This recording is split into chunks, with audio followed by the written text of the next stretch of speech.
Welcome to your 3770 suite by Arctic Wolf. Start with the front door to release the screen. It's got a pull lever, close, and then the steps. They just lift right up. Got the little blue tab right here that's going to go behind the frame. So release that.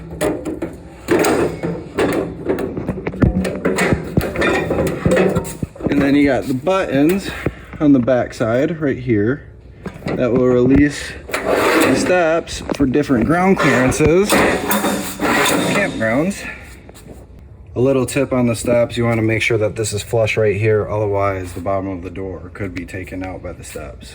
Going to the baggage door to the right, we're going to have a cord port, so you can get to the coax cable and 110 outlet in the back, motion sensor lights.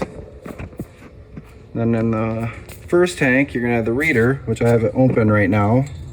To the left open, right close. It goes red when it's empty. You have to flip it over to read the tank on the other side. Taking a look at our front cap, we have our lights. It's going to be controlled by the switch right here. And then underneath, we're going to have our battery disconnect. That's going to turn off everything except for the carbon monoxide detector that will always draw power. So anything not connected for about 3-4 days, I would disconnect the negative on the battery just so that it can't keep drawing power.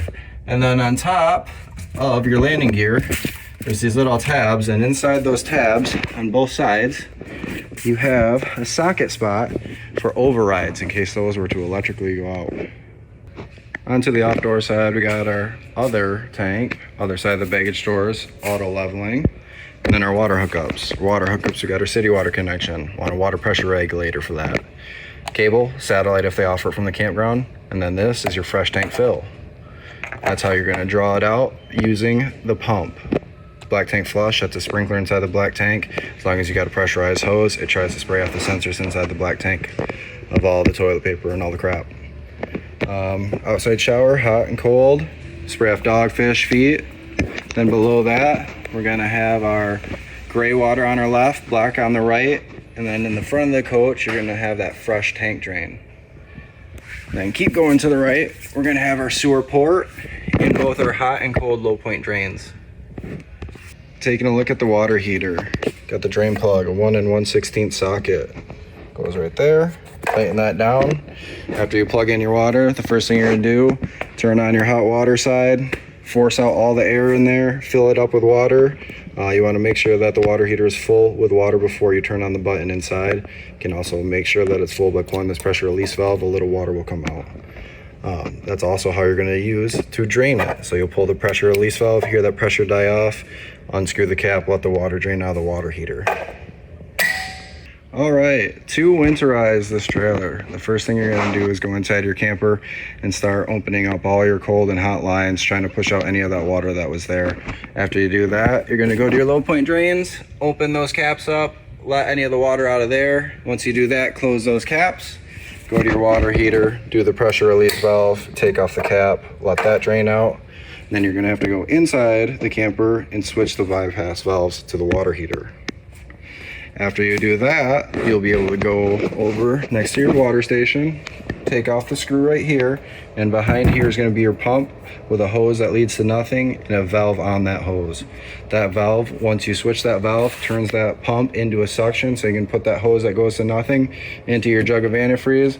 And then after you bypass your water heater, you can turn your pump on, hot and cold lines to all your sources of water, and make sure that all the water is out until you got good pink coming out. Looking next to your water heater, you're gonna have your furnace port. Just let little kids know if they're in the area that could get hot. Don't want to hear any bad stories there. Tires are filled with nitrogen. You may mix them with regular air. Then behind those tires, you're gonna have your second gray and your second black. Then you also have a stabilizer jack, again, with that override tab for a socket inside there. For the backup camera, you just have to put the monitor in your cigarette lighter and make sure your running lights are on in your vehicle so that they can pair up. Then you got the pins to release the gate for cargo. The mini fridge and the ice maker will get power as soon as you plug it into shore power. And you got the sink in there, light switch. And then below that, you're gonna have your LP quick connection, which has an on and off valve right there. And on both of your awnings, at the very top right corner, there's a little black tab that you can take off, and inside there's also a spot for a socket to manually override the awnings if they were to electrically go out. With that, if you're using the vent inside, just make sure the tabs are open so that the air has somewhere to escape. Stepping into our camper, we're gonna have our fuse box. Oh, wrong side. You're gonna have breakers labeled.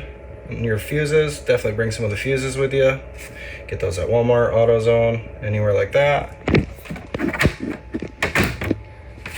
Moving up to our control panel. It lights up when you walk up to it. The lights grow as the tanks fill up. Black tanks, don't wait till full. Interior lights, it's gonna be the accents. Exterior awning light. Then living room lights. And then you can connect to your phone via LCI One control on the App Store. Water heater, don't turn that on until you know that your water heater is full. Water pump, that's that fresh tank in the middle of nowhere. Awning, extend, retract.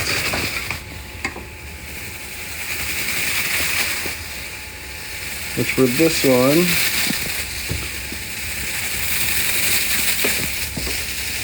you will be able to see the tube and a little flap will come out once it's fully out. But you push in this arm and tighten down the nut once the arm's shortened to make the rain fall this way. You can do that for that arm as well, just whichever way you prefer that rain to fall. To the right of your panel, this is your 110 water heater. So once you're plugged into power, you can heat up your water heater using just electricity if you're trying to save propane. You can use both at the same time. Thermostat, fan, cool, heat. And this is for the Wi-Fi 1 control. That's a battery reader. Inside the toilet, the foot pedal. You push the pedal, you start squirting out water. You want to put about a gallon of water down into the tank with the chemical. You don't ever want it dry, and the chemical breaks down solids and smells. Inside the master bedroom, we're gonna have our controller for this AC. Then you got lights on the AC. If this is closed, the AC is going through the ducts, and if it's open, it's coming out right here. For the sofa, you're gonna have heat, lights, and massage. And then next to that, you got poles for the legs. Under the island on both sides, you got USBs and 110s. Then looking at the fireplace, it's a space heater. You can change the colors, and then you can change the temperature on the right button. The radio, you got zones 1 and 2. 1 is inside, 2 is outside. Stations are going to be wherever you are.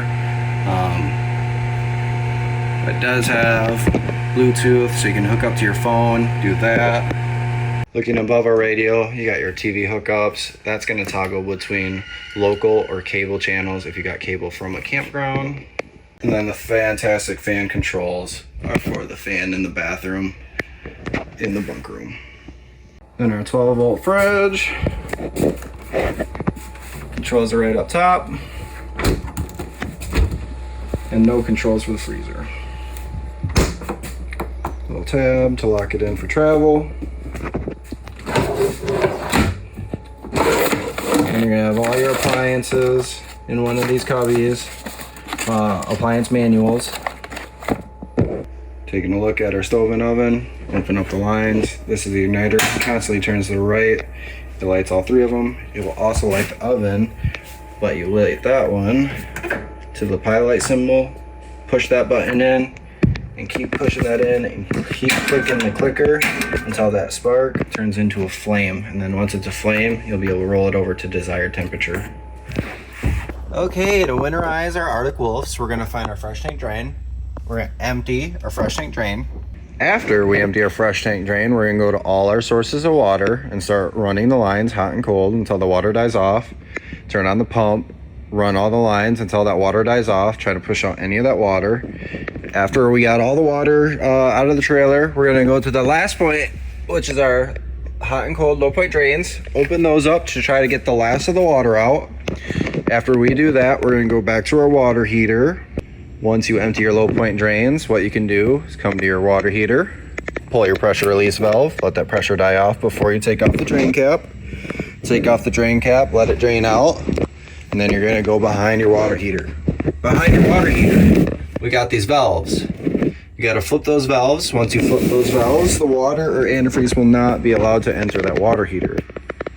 Now, next to the wet bay, you'll take off this panel, and you're gonna have this hose. That leads to nothing. That's the hose you're gonna put into your jug of antifreeze, and then you're gonna flip that valve right there.